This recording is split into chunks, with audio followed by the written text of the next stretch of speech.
Welcome to Akbar Academy, guys. Today we are going to be doing the photoelectric effect. We're looking at page 194, question number 18. Let's get stuck right in. The maximum wavelength of electromagnetic radiation which can release photoelectrons from the surface of cesium is 6.5 times 10 to the minus 7. State the part of the electromagnetic spectrum to which this radiation belongs. Now, unfortunately, this is a memory question. You are going to have to learn certain wavelengths and frequencies from the electromagnetic spectrum. My suggestion to you is to learn visible light. Visible light goes from 400 to 700 nanometers. So that's 400 times 10 to the minus 9 to 700 times 10 to the minus 9. Now here it's written as 6.5 times 10 to the minus 7, which is effectively 650 times 10 to the minus 9. 400 is violet. 700 is red. So basically, 6.5 times 10 to the minus 7 is towards the red end of the electromagnetic spectrum. It then says, show that cesium has a work function of 3 times 10 to the minus 19 joules. Remember what work function is. Work function is the minimum frequency required for light to emit a photoelectron from the surface of a metal. Remember, the photoelectric effect is the experiment that proves the particle nature of light. Okay, this is not the classical theory of light. Classical theory is everything you learned before, whether it was refraction, diffraction, reflection. But the photoelectric effect gave rise to quantum physics. So how do we figure this out? Well, we've got to understand the energy is proportional to frequency. Okay, so basically E equals HF, which is the equivalent to HC over lambda. Now, why C? Basically, Einstein's equation equals mc squared. C is used for the speed of light. At IGCSE level, you would have used the letter V, or quite often the letter S. But in this specific case, where the speed of light is involved, we use the letter C. Now, we've got the wavelength, 6.5 times 10 to the minus 7. We should know the speed of light, which is 3 times 10 to the power of 8 in a vacuum or air.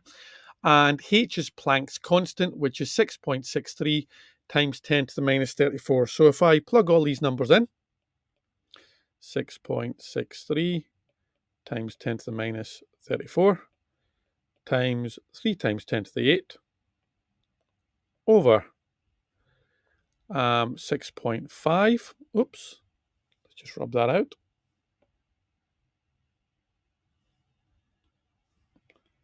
6.5 times 10 to the minus 7, you will get an answer of 3.06 times 10 to the minus 19 joules. Okay, so we've proved that it's almost 3.0 times 10 to the minus 19. Part B, the cesium cathode of a photocell is illuminated by radiation of frequency F.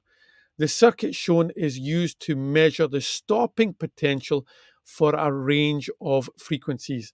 What is meant by the stopping potential? Now, the idea here is that cesium will have a bunch of energy levels. You know, you've got the outer level, then you've got the ones closer and closer to the nucleus.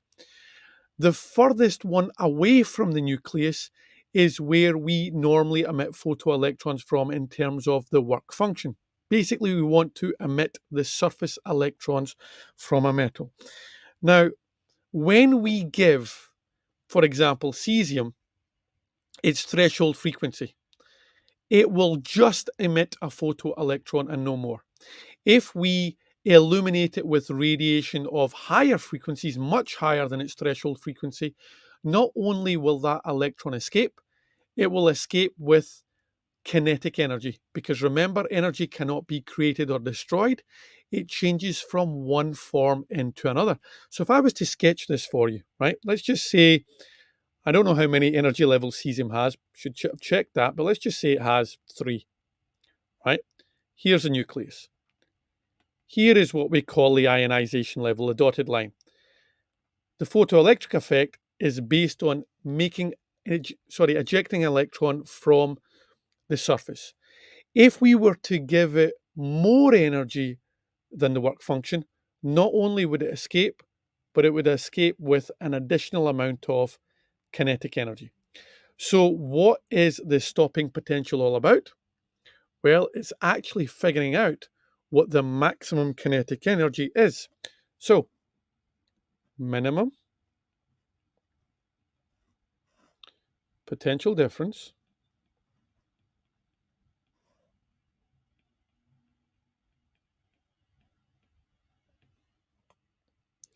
between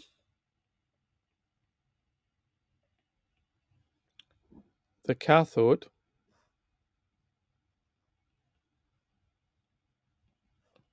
and the anode,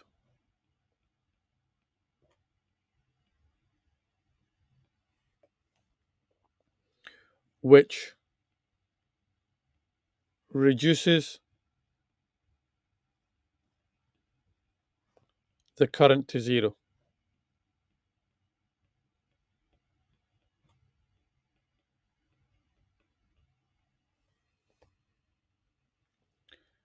It basically stops electrons crossing the gap.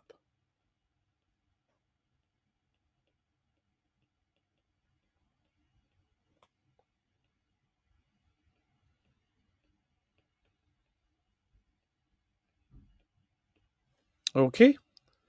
Next, the experiment is repeated using different photocells to measure the stopping potentials of calcium and beryllium. The graph shows how the stopping potentials Vs for all 3 metals vary with F.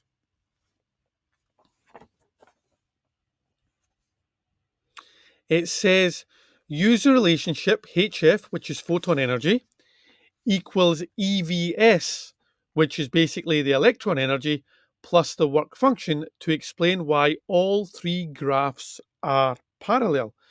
Well, if we rearrange this equation, Vs, rub that out again,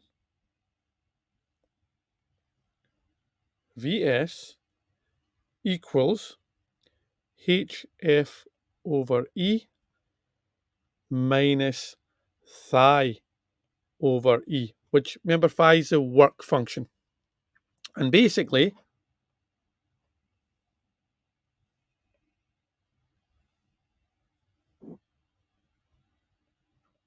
the gradient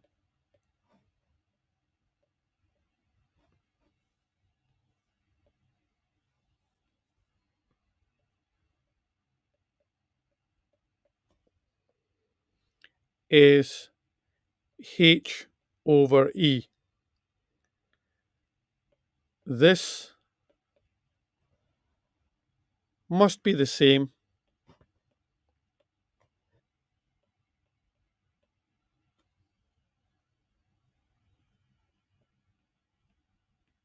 for any metal.